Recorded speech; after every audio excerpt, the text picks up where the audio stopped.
It was a crisp night when residents witnessed an extraordinary phenomenon that defied explanation, something that would forever haunt the town's history. The air grew thick, and a strange, unnatural glow lit up the sky. What they saw that night was like nothing anyone had ever seen before.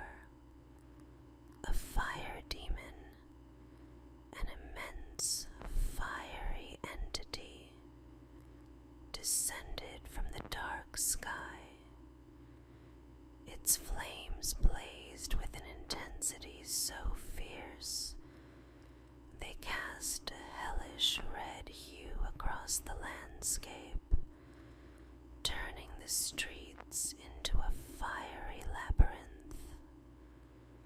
The creature moved with eerie fluidity, its form shifting and writhing as it hovered above the ground.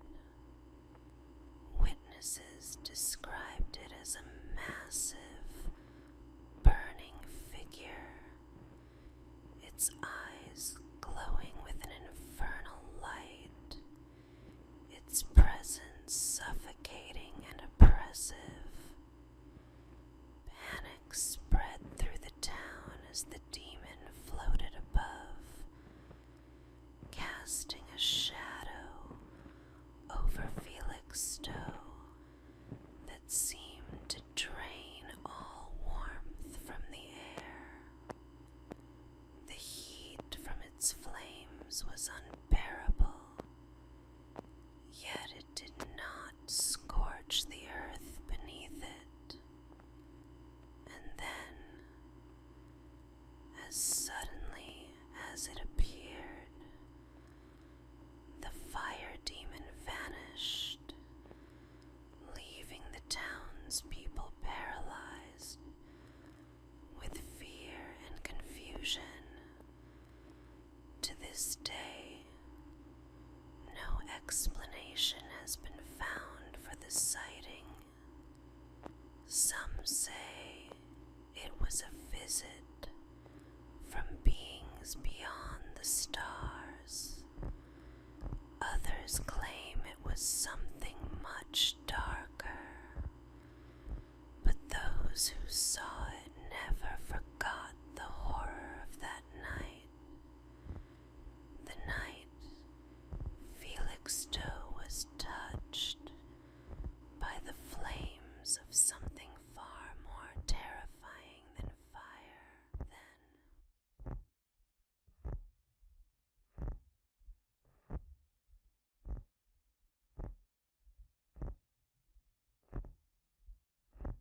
Van Death is a terrifying urban legend that has haunted South Korea for nearly a century.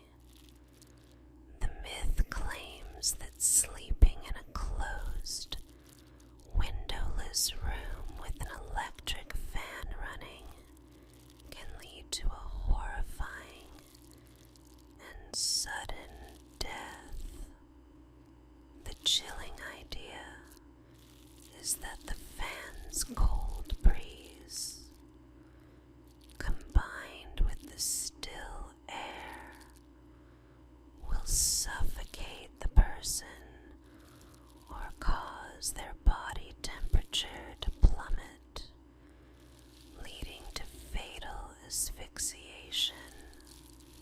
Some versions say the fan creates a vacuum, draining the oxygen from the room, leaving the sleeper to suffocate in their own bed. The origins of this grim tale date back to the 1920s and 1930s, a time when South Korea was gripped by superstition and fear. Since then, the legend has persisted, warning people to never sleep with a fan on in a closed room. Even in modern times, the myth holds sway. In 2011, the Korea Herald reported the death of a 59-year-old man found lifeless with a fan pointed directly at him, reinforcing the chilling idea that the fan had taken his life. Though skeptics dismiss the phenomenon as a mere myth, the fear of fan death remains very real to many.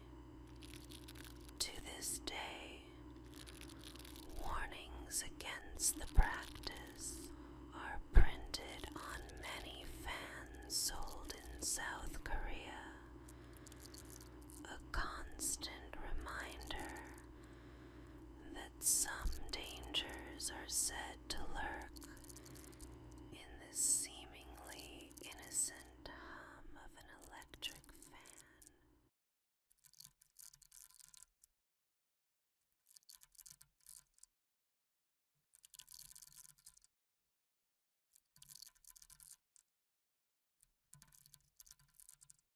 Duveland, Wisconsin.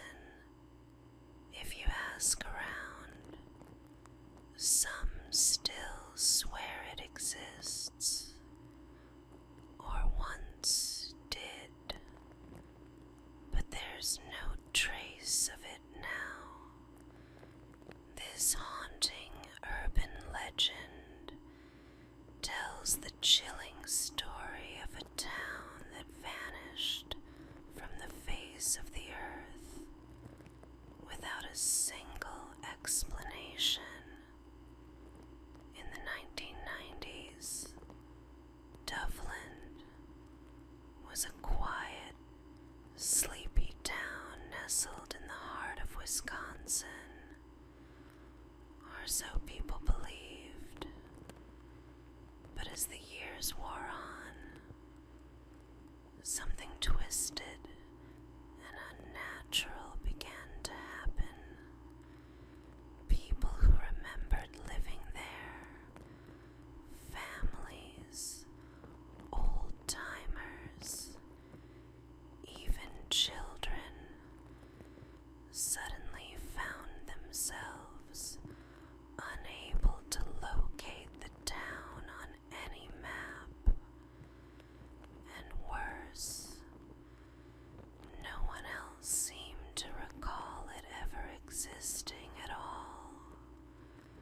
Some claim that Duveland was consumed by something darker, a malevolent force that swept the town away in the dead of night. Those few who still speak of it describe shadows that crept through the streets, strange figures that appeared in the corners of their vision, and an overwhelming sense of dread that permeated the air.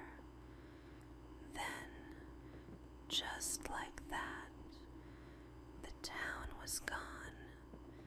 Its buildings, its streets, its people, all erased. Even stranger, a few brave souls who set out to find Duveland say they've seen it, standing there as if frozen in time, yet no one else can see it. They describe an eerie stillness, a ghostly reflection of a town trapped between worlds, as if Duveland had been swallowed whole by some dark void. Its very existence gets erased from reality itself. Some say Doveland isn't gone at all. It's just waiting. And if you're unlucky enough to wander too close, it may pull you into the darkness with it.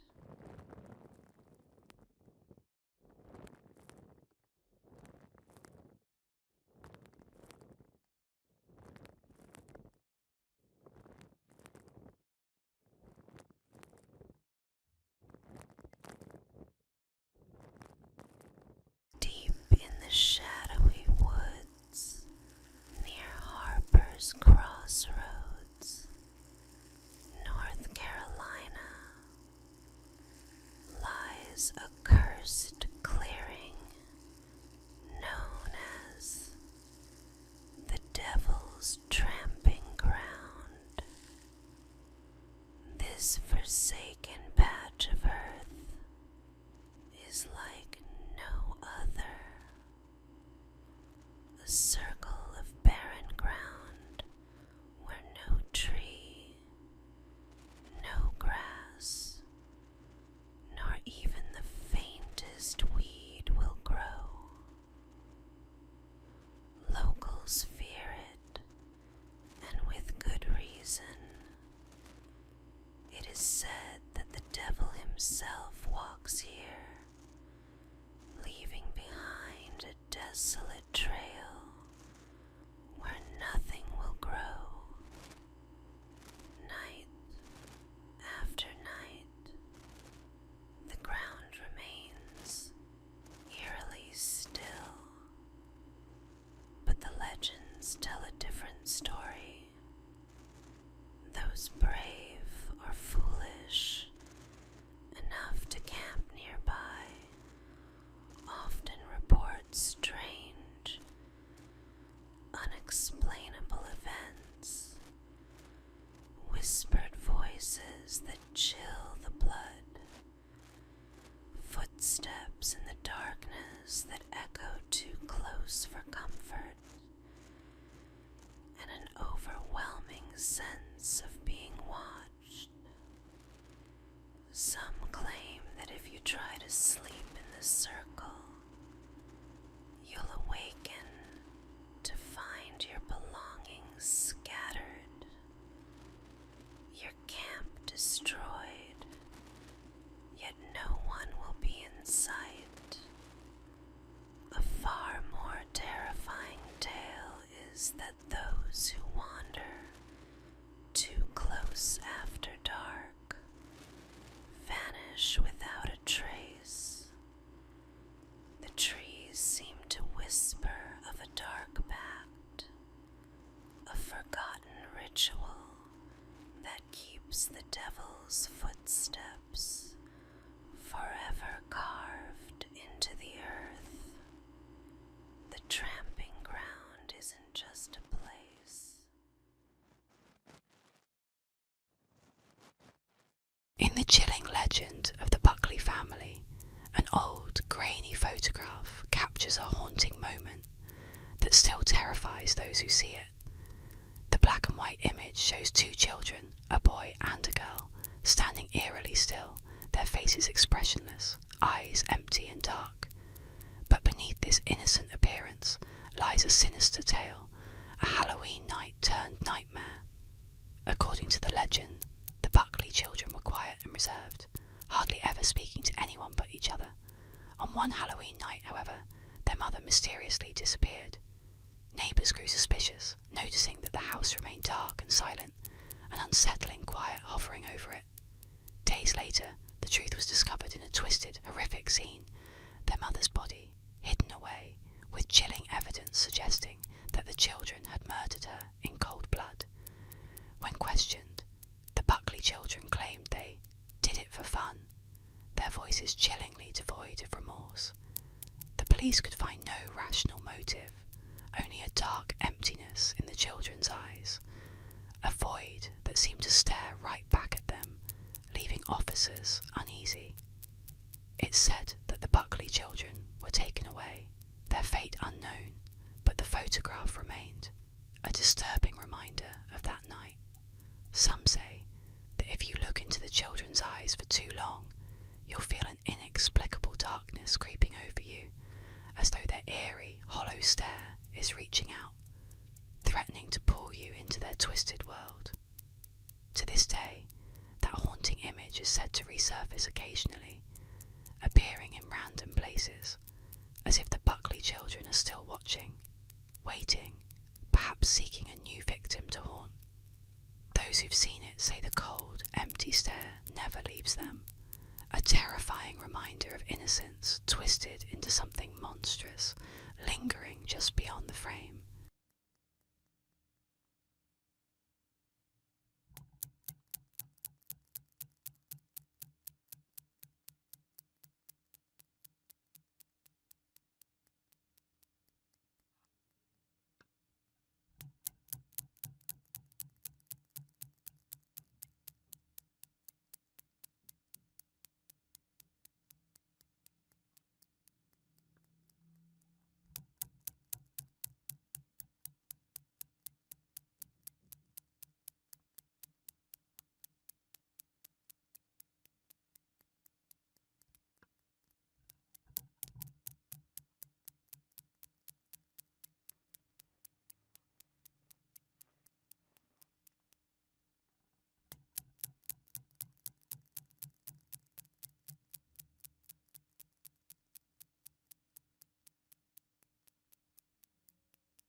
In the depths of the Nevada desert lies a place that hums with secrecy and dread, a location known to most as Area 51. Officially, it is just a section of the Nevada Test and Training Range, but the whispers tell a different story. Beneath the scorching sun by day and the bone-chilling cold by night, something far more sinister is said to lurk behind the barbed wire, guarded by armed soldiers and watchful eyes. Those who dare to venture too close to the perimeter speak of strange encounters, lights that flash in the dead of night, darting across the sky at impossible speeds, a low, rhythmic humming that seems to vibrate from deep underground, unsettling, unnatural. It's not uncommon to spot black SUVs patrolling the empty roads, their windows tinted dark, their occupants unseen. They watch, they follow, ensuring no one gets too close, ensuring the secrets stay buried. The rumors claim that deep within Area 51 are hidden the wreckage of something not from this earth. A twisted metal craft, battered and ancient, locked away beneath layers of concrete and steel. There are tales of bodies, too, fragile, gray-skinned figures with elongated limbs and eyes that seem to stare beyond death, forever frozen in cold clinical chambers. The scientists there, it is said, are not merely studying them, they are experimenting, trying to unlock the secrets of the cosmos, bending natural laws that should never be disturbed. And then there are the voices. Late at night, when the desert winds are still, some claim to hear them. Soft, echoing murmurs coming from beneath the ground. They sound almost human, but there's something off about them. An edge that hints at a language not of this world, a plea or perhaps a warning. The government insists Area 51 is nothing but a military installation, a test ground for advanced aircraft. But those who have seen the strange lights, who have felt the ground vibrate beneath their feet, know otherwise.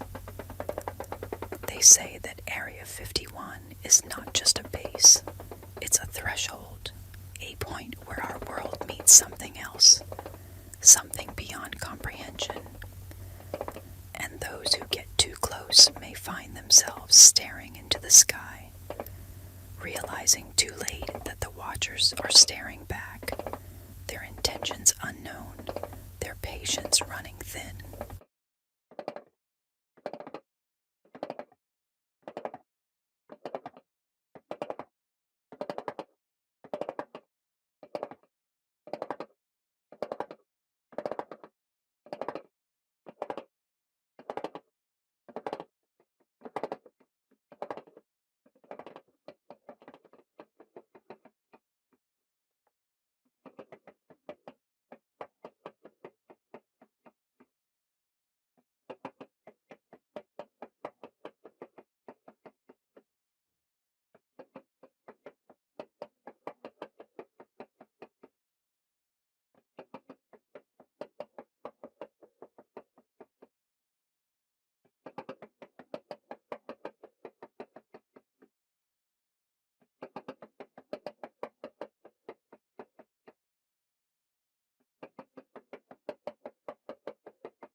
There is a small town tucked away in a forgotten corner of the countryside where something strange happened every morning at precisely 5 a.m. The townspeople called it the baby train. It was said that each day, without fail, a train would pass through, its whistle echoing through the empty streets, a sound that tore through sleep and dreams, leaving only the darkness before dawn. The whistle had an eerie quality, something that seemed to linger in the air long after the train was gone. It was almost like a voice, calling out to those still trapped in the haze of sleep, urging them to do something, anything, to fill the empty, unsettling hour. Couples would wake, eyes half open, feeling a compulsion they couldn't quite place. It was too early to start the day, too late to drift back into peaceful slumber. In that strange suspended time, they turned to each other, as if possessed by some unseen force. Months passed, and soon the town found itself in the midst of a baby boom, a surge of infants born at almost exactly the same time. But there was something peculiar about the children.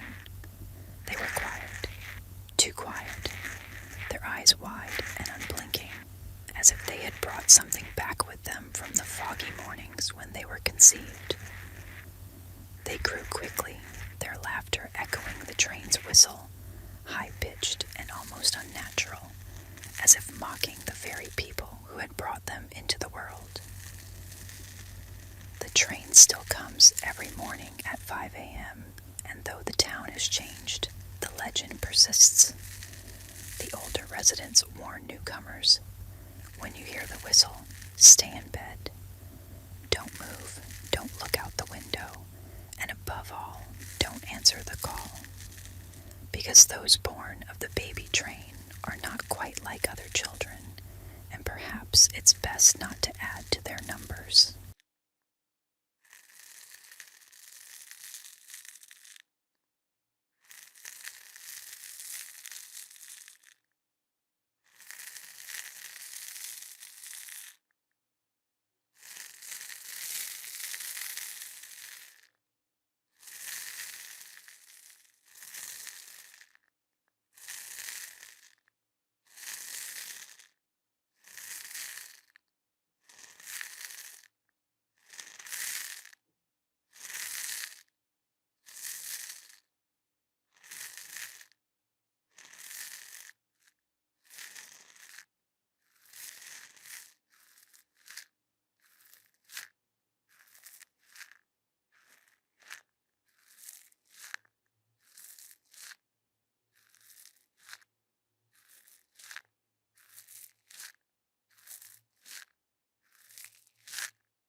Late one stormy night, a teenage babysitter named Sarah sat alone in the dark darkened house, listening to the quiet breaths of the children sleeping upstairs.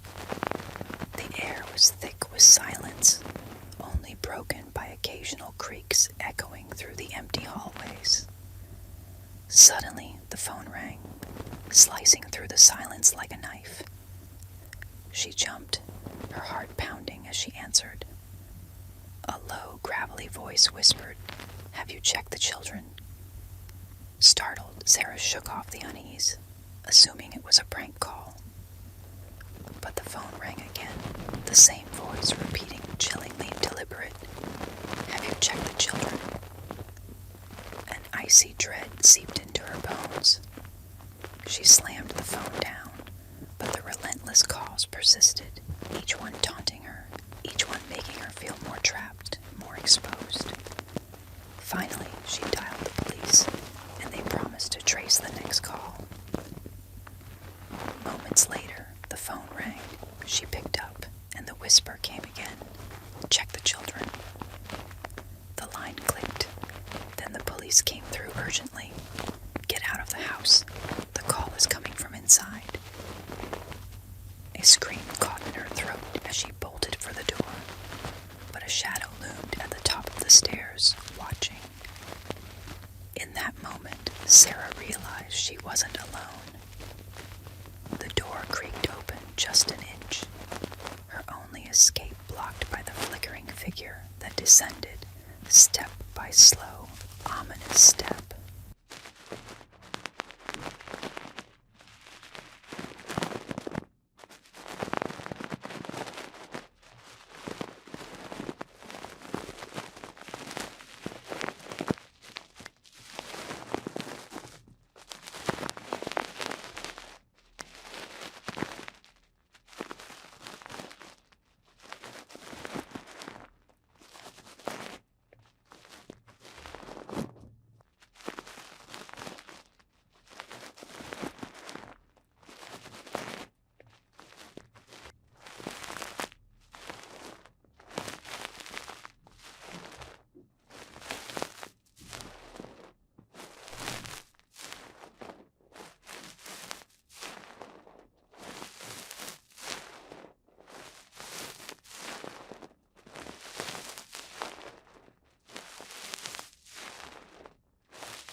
In the mist-shrouded town of Cannon Beach, where the coastal fog blankets the landscape, locals share a chilling tale of the Bandage Man.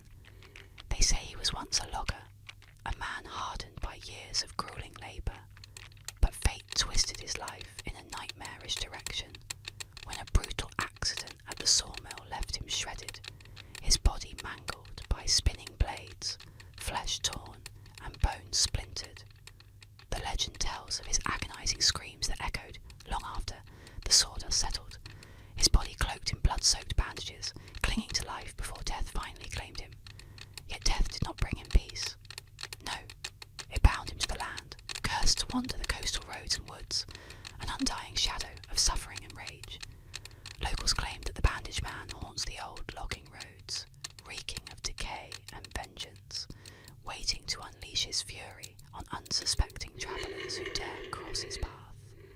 On a cold, moonless night, two teenagers named Lisa and Mark drove up to a secluded lookout on the cliff, their laughter carrying through the still night. They parked, content with each other's company and the eerie quiet surrounding them. But as they leaned in close, the car suddenly shook, as if struck by an unseen force. Startled, Mark scanned the darkness, his pulse quickening. Nothing but fog and shadow met his gaze. Then came a stench, the foul, sickly odour of rotting flesh and mould. It seeped into the car like an omen. Suddenly, from the corner of her eye, Lisa spotted a movement. A figure lumbering toward them, wrapped head to toe in filthy, blood-streaked bandages, his form twitching with unnatural jerks. His eyes glowed faintly beneath the layers, glinting with a twisted fury as he dragged his broken body closer, closer. Mark slammed the car into reverse, his reached the vehicle, clawing at the doors with cracked, bloodied fingers, smearing the glass with sticky red streaks. His muffled grunts turned to frenzied snarls as he pounded, each strike heavier, filled with unspeakable malice.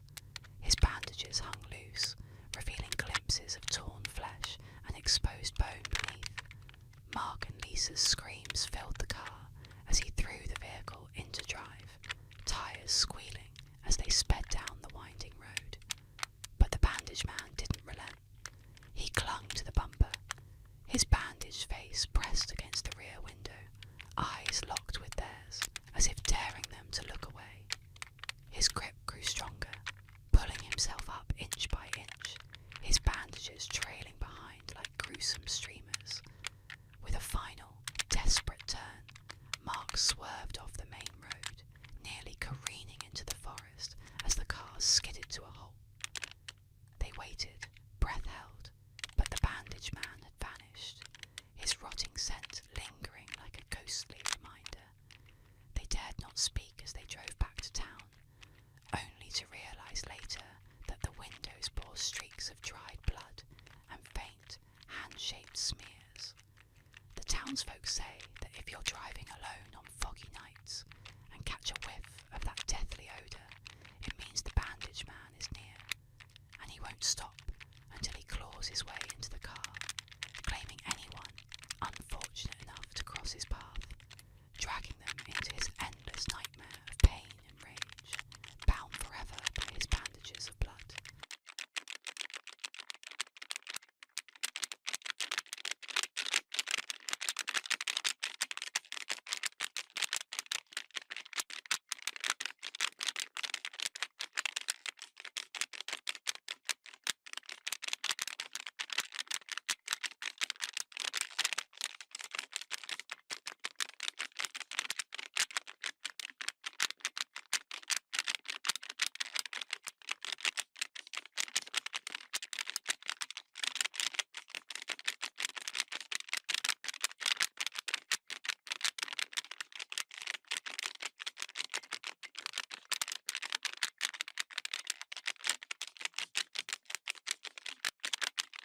In the chilling winter of 1953, the quiet town of Bladenboro, North Carolina, was gripped by fear.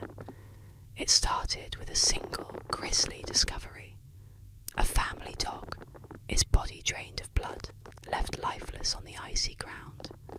The town whispered of a shadow in the woods, a monstrous creature with eyes that gleamed in the dark and fangs sharp enough to tear flesh like paper. They called it the Beast of Bladenboro, or more hauntingly, the Vampire Beast. Each night, the body count rose. Livestock and pets were found slaughtered, their corpses mangled, throats punctured by jagged teeth. The beast struck with silent, brutal efficiency, leaving trails of blood-soaked snow, yet no paw prints or clues. Locals reported glimpses of a hulking, cat-like creature, its coat a menacing shade that seemed to meld with the shadows. Its movements were swift and unnaturally smooth, stalking its prey with the calculated precision of a seasoned predator. Panic spread, and townsfolk gathered rifles and flashlights, forming hunting parties to track the monster. But the beast seemed to toy with them, vanishing like a spectre before they could close in. At night, they heard the eerie, guttural growls echoing from the woods, chilling them to the bone. Hunters claimed to feel eyes watching from the darkness, as if the beast was studying them, mocking their futile efforts. Days turned into weeks, and the carnage continued. The town became paralysed, gripped by the terror of something unseen but all too real. Then, as abruptly as it had come, the creature vanished, leaving Bladenboro haunted and scarred. To this day, on the coldest nights of winter, when the wind howls through the trees, they say you can hear the faint growl of the Beast of Bladenboro, lurking just out of sight, waiting for his next hunt.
windswept expanse of Bodmin Moor in Cornwall, a chilling legend stalks the night.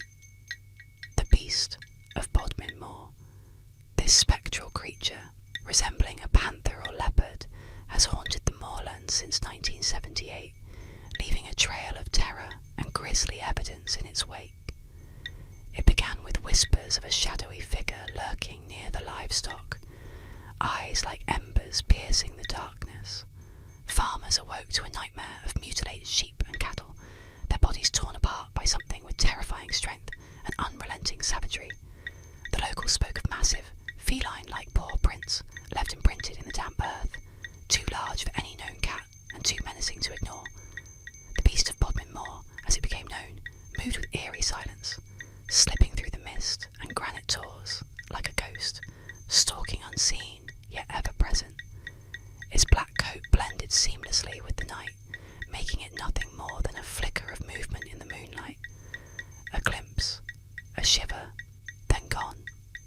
Those unfortunate enough to encounter it described a low, guttural growl echoing through the stillness, a sound that lingered long after the beast had vanished into the shadows.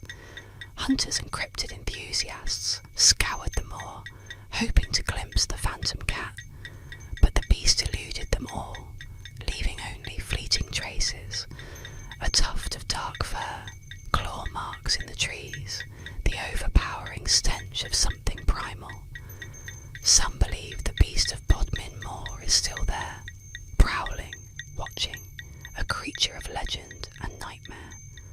And on misty nights, when the fog settles thick over the moor, the locals swear they can still hear it. A heavy, predatory silence, waiting just out of sight.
On the bleak and brooding moors of Exmoor, a sinister legend prowls under the cover of fog.